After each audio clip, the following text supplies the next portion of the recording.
Hi, I'm Kent. And I'm Anna. We're married, we make movies, and we believe that anyone in any circumstance can make a feature film. Welcome to the Feature Filmmaker Podcast. If you want a career making movies, you're in the right place. Hit subscribe to never miss an episode. Let's jump right in. Hi, everyone. Welcome to this episode of the podcast at Feature Filmmaker.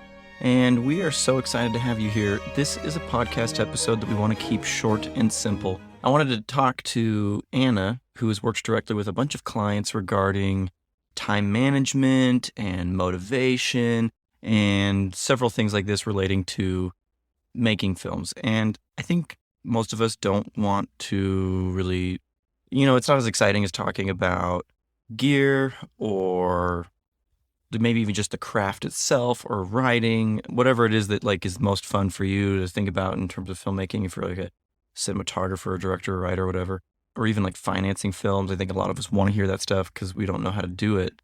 But really, ultimately, we can do any of these things if we just do them, if we move forward, if we learn what we need to learn and do what we need to do. And yet that sometimes feels so impossible.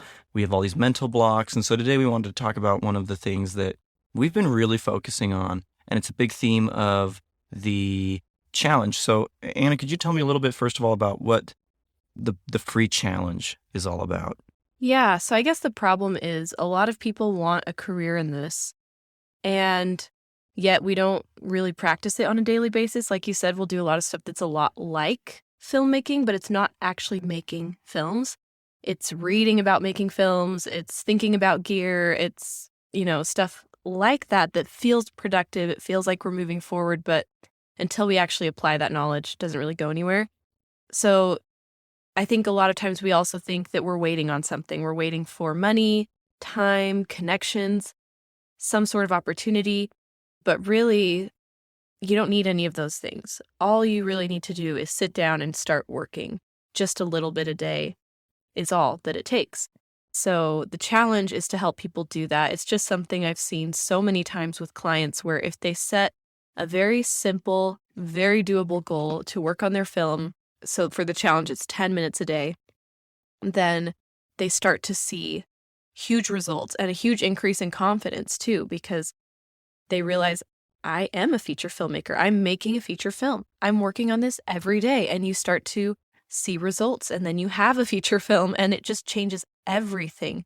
But it all starts with setting a little bit of time aside, whatever that is for you, to work on it. And so this has looked different for a lot of people. Sometimes it's, I'm going to write one sentence of my screenplay a day, or I'm just going to open up the editing program. I'm just going to put one marker in of notes on the edit, or I'm just going to set a timer and do 10 minutes. So we've kind of taken that concept and created this challenge to help you get in that habit of working on your film career every day.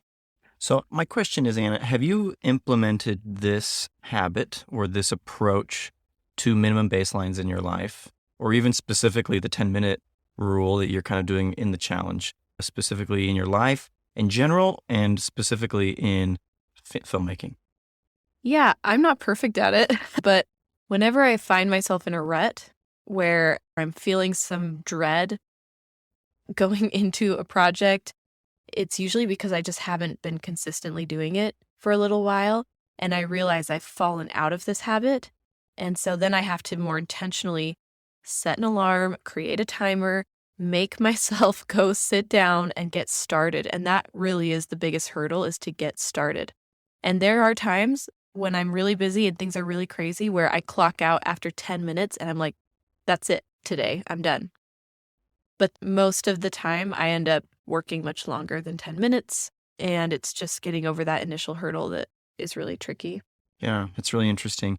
I feel like we've mentioned this really in a very recent podcast episode that Hans Zimmer said he doesn't get writer's block. And when people ask him, what does he do about writer's block? He says, I write a few notes of music every day and I never get writer's block. Yeah. And so this idea that because he's always speaking the language, he never forgets how to speak the language. And I think that anyone who's learned a foreign language or a language in addition to their first language knows that it only takes a few months of not speaking that language at all. And suddenly and you're fluent. You'd think that that would stick in your brain. You start to realize that you're forgetting words, you're forgetting grammatical approaches to structuring things, and it goes fast. And then on a smaller scale, I had a professor who was very adamant about when you're workshopping a script or you're workshopping an edit, you got to get in it, get into it every day. It doesn't matter that you're in it for hours and hours a day. You just got to check in with that project every day, because if you check out for too many days, it gets so hard. Monday's always the hardest because you took the weekend off. Yeah. And you're like, where were we? What was the point of this? What was the vision? What was the approach?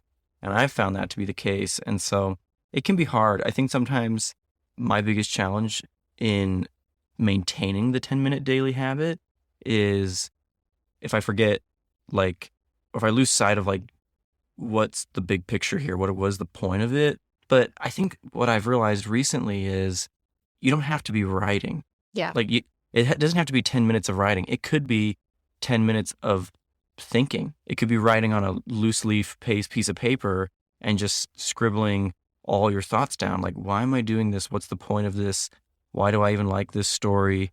Talking to someone about it, And so I feel like that's also working on the project for 10 minutes. That's also preventing writer's block. Mm-hmm. I mean, scribbling stream of conscious thoughts is writing. It's not writer's block. It's writing. Just thinking about it is showing your brain this is relevant, this is important, hold on to this. And like you said, it's shocking how quickly you can forget things if it's not relevant to your brain. And that's how our brains work for our own good, because we see the same things every day. We get lots of stimuli, and our brain has to sort through all of that. So things we start to see over and over, we don't really see them anymore. They become invisible, like that mess in the corner or whatever. You just don't see it because it's always there.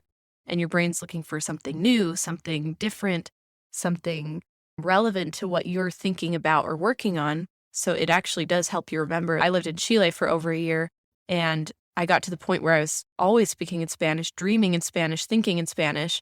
And I was shocked when I called my family and I couldn't hardly speak in English. And I'd spoken English my whole life. So it was so funny to forget that native tongue, and it came back, but it took a little bit of time.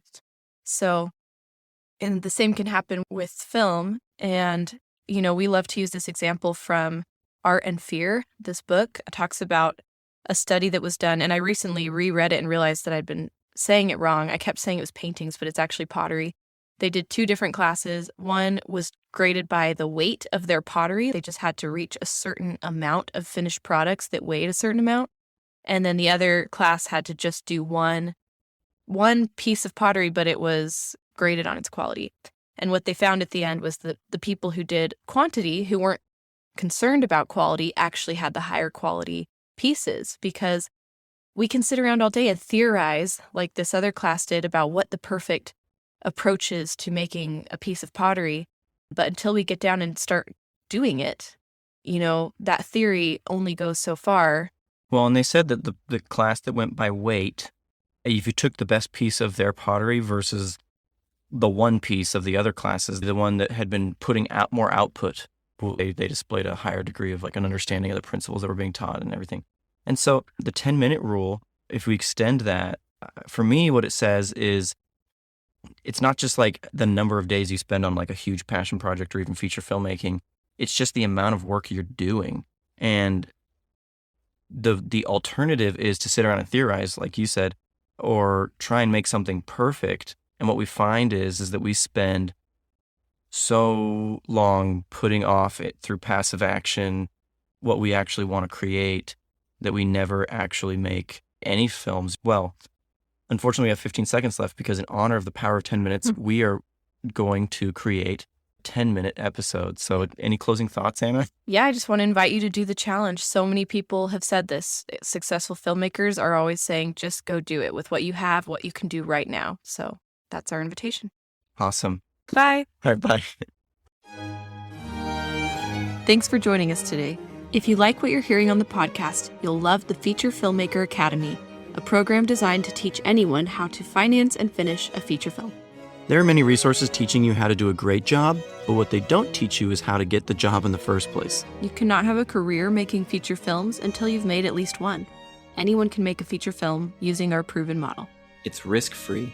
If you follow all the steps in the program, you'll finance and finish a feature film or we'll give you your money back.